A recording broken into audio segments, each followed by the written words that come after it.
এই মুহূর্তের চাঞ্চল্যকর খবর দেখো, 26,000-এর পর আরও চাকরিহারা হবেন আরও 59,000।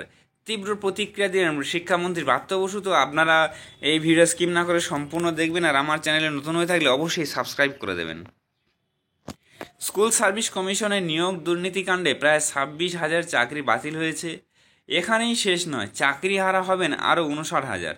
এমনই দাবি করলেন বিজেপি বিধায়ক, বিজেপির বিষ্ণুপুর সাংগঠনিক জেলা সভাপতি তথা ওন্দার বিধায়ক অমরনাথ শাখা হাজির ছিলেন রতনপুরে দলের এক নির্বাচনী জনসভায়। সেখানেই এই দাবি করেন তিনি।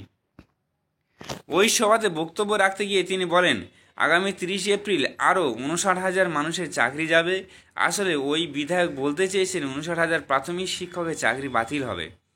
এই বক্তব্যকে হাতিয়ার করে বিজেপিকে বিঁধছেন তৃণমূল কংগ্রেস।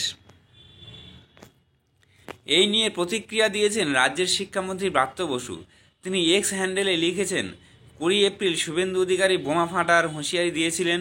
এরপর 22 এপ্রিল কলকাতা হাইকোর্টের রায়ে প্রায় 26,000 মানুষ কর্মহীন হয়েছেন।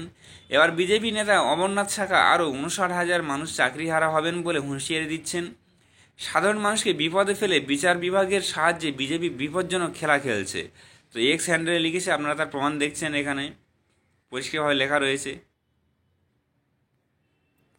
বিষ্ণুপুরে তৃণমূল প্রার্থী সুজাতা মণ্ডল গেরুয়া শিবিরকে তীব্র আক্রমণ করে বলেন, বিজেপি চায় না বেকাররা নিজেদের পায়ে দাঁড়াক, ওদের লক্ষ্য হলো বেকারের সংখ্যা বাড়ানো।